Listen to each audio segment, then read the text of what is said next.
मानगोनां जोंहा हाग्रामा महिलारि दांग्रियानो बा हाग्रामा महिलारि सारानो जोंहा फिन बिटिसिनि चिफ जागोन आरो बेखौ रोखा। आंबो ससियेल मिडियायाव नुदों जे इउपिपिएल आरो बिपिएफ बे मोननै राजनीति हान्जानि गेजेराव मोनसे एलायन्स जागोन होननानै जों खोनानो मोन्दों। बेखौ जोंनि गोजौ थाखोनि जायफोर दैदेनगिरि बिथांमोनासो स्पष्ट बुंनो हागोन। जों आसा खालायदों पजिटिभ लाइन बा नेगेटिभ लाइन बे मोननैयावबो थायो। आं बेहाय बारा बुंनो थाङाखै, मानोना जोङो जाय जि हाबाफारियाव लानानै जि दायथ' मोन्दों बेखौ मावगोन। हयथ' जोंनि सेन्ट्रेल कमिटिनि दैदेनगिरिफ्रा स्पष्ट मोनथिगोन। बिथांमोना जेब्ला खामानिया मावफुंजायो बा रायलाय बिथांमोना जोङो स्पष्ट बुंब्लासो जों मिथिगोन। ओंखायनो आं बिनि सायाव बारा नोजोर बोआखै। जोंहा 2025आव जोंहा बिटिसिआव बिपिएफआ हारसिंनो सोरखार दानांगौ, जों बे नोजोरजोंसो खामानि मावबाय थादों। ओंखायनो दिनै माखासे ससियेल मिडियानि गेजेरजों बुंदों जे गोबां धरनाव गोबां बाथ्रा ओंखारदों जे बिपिएफ आरो इउपिपिएलआ ज' जासिगोन, गोरोबलायसिगोन। बे बाथ्राफोरखौ गोबां मानसिफ्रा बुंनो नागिरदों। माने मोनसे राजनिति हान्जा हिसाबै जों बयजोंबो रायलायनो हायो।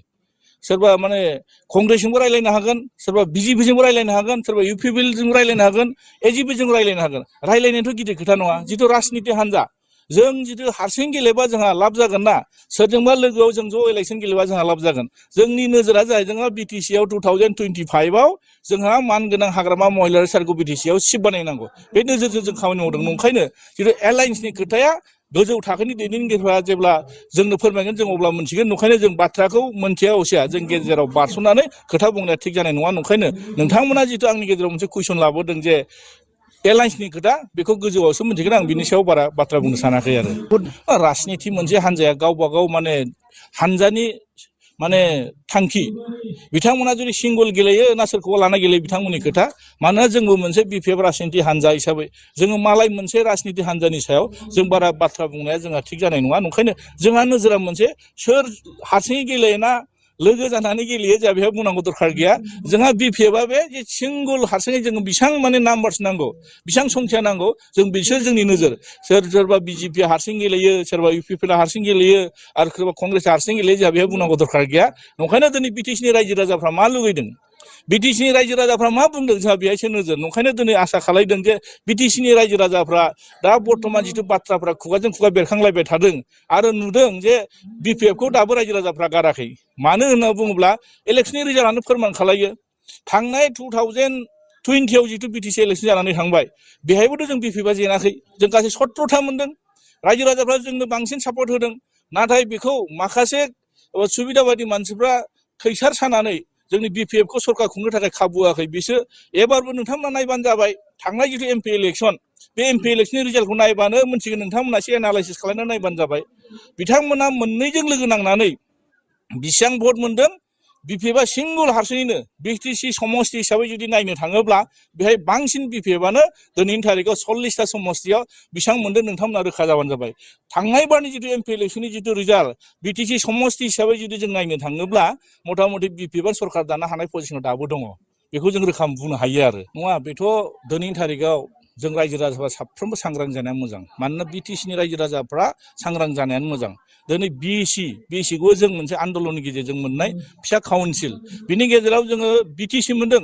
बिटिसिआ जादों इन्डियानि कनस्टिटिउसननि सिङाव 6 सिडिउलनि प्रभिजनजों दाजाना होनानै मोनसे पलिटिकेल एरेन्जमेन्ट।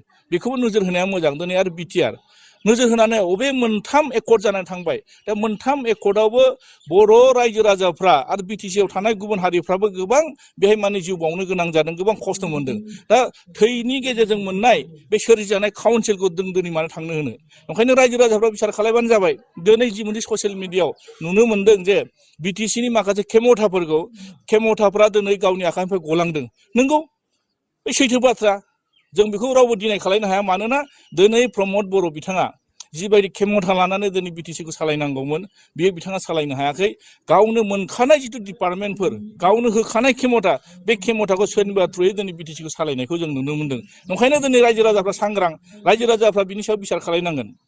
दिनै हाग्रामा महिलारि दाङ'रिया बा हाग्रामा महिलारि बिथाङा दिनै जों नुनो मोनदों मानगोनां हाग्रामा महिलारिनि दैदेननायाव 17 बोसोर जिबायदि धरनाव बिटिसिखौ रोमै गोम गोमै दिनै बिटिसिखौ सालायनानै बिटिसिआव थानाय गासै हारि माहारि गासै राव हारिफोरखौ लानानै जिबायदि मोनसे डेभेलपनि लाइनजों लांदों गोबां धरननि खामानि मावनो हादों सोलोंथाइयावनो बुं माने साइस्थ'नि बिथिङावनो बुं माने दिनै गोबां धरनाव उन्नति जानो मोनो बेखौ रायजो राजाफ्रा बावाखै नङा नंखायनो दिनै नुदों हाजारखि बिथांमोना मोजां बाथ्रा बुङाथों मानो गोदै बाथ्रा बुङाथों मानो दिनै बिटिसिनि रायजो राजाफ्रा रावबो बुजियै गैला बुजिजोबखाबाय नंखायनो फैबाय थानाय समाव सोरखौ सरखाराव लाबोनांगौ बिटिसिनि रायजो राजाफ्रा आरो बांसिन जोंहा बर' मानसिफ्रा दायित्व दङ नंखायनो दिनै जाय मानसिफ्रा दिनै मोजां खोथा बुंनानै बिटिआरनि सुक्तिनि नामाव गोबां सिमां नुहोनानै दिनै बर' लाइमोनफोरखौ दिनै जिबायदि मोनसे हाखराव खोलैबाय जिबायदि आन्दलननि प्रलोभन होनानै जायफोर जेलाव दं जायफोर दिनै माने केस दङ